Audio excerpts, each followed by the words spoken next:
Right, what we have here is the Trace Elliot 1215. As you can see, this is a 15-inch combo. It has the 12-band preamp featured in this model. The 12-band refers to the type of graphic equalizer that we have here. This is one of 10 pieces that we've brought out recently for the new Trace Elliot range for relaunching the brand in 2005. I'll just briefly go through the front panel. We have obviously your input connection to your bass, high and low impedance switch, depending on whether you have a passive or active bass. Input gain control, which you can set up and then accurately set your level correctly by using the LEDs above the input gain control. This ensures that you get the optimum level throughout the preamp, which helps with your signal integrity and keeps the noise low. Next we have the pre-shape. This is a special circuit which we've always featured on Trace Elliot amplifiers. This basically cuts out the middle, boosts the high and the low end, and gives you the classic Trace Elliot signature sound. Next on this amplifier we have the valve section, or tube as you call here.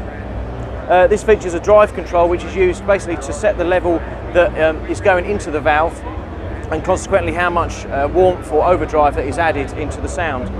And then next to it we have the mix control, and this can basically mix the parallel paths of the valve sound and the straight sound, so you can have as much or little of the valve overdrive or warmth in your overall tone. So it's nice and easy to use to get some valve sound into your bass tone. This whole section is obviously the 12-band graphic. This is based on the old graphic equalizers that we always used to have in Trace Elliot. All we've used using discrete circuitry, and gives again the classic Trace Elliot sound. Slightly different from a studio graphic equalizer, but again that is part of the signature tone. This section here is the dual band compressor. Obviously when you're dealing with compression on bass, which has got a very wide frequency range from down to 30 Hertz on a low B on a 5-string, up to whatever harmonics you've got going up to 15k produced from the bass. It's often difficult to get a good compressed sound just using a single band compressor. So on this we have two bands which enable you to compress the low end and the high end completely separately.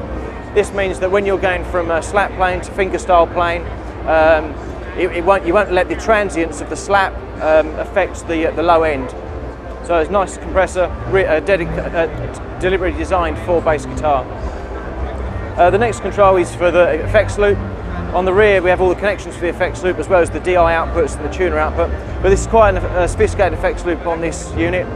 You can have a high pass out, low pass out, full range out, and there's several returns. So it enables the bass player to access all kind of sounds with their effects units they wouldn't normally be able to get. You could do, for example, chorus on the high end and return that for the speaker, and you could have an octave on the low end and mix it in with your sound. So there's a lot of opportunity for developing different bass sounds. Next we have just the output level and a mute control. That's just simply does what it says, press the button and it will mute all of the outputs, the speaker output, the line outputs and the DI outputs, but you'll still have your tuner output functioning so you can tune up on stage. Now with all these foot switchable functions, obviously you need a foot switch, and we will be giving away a foot switch with each of the units. This is an example of the foot switch you'll be getting with this unit. So obviously you can control pre-shape, valve, graphic, compressor loop and mute. They're nice and simple to use.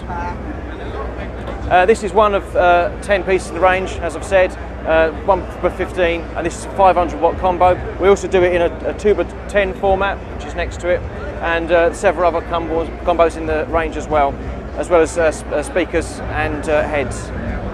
Okay.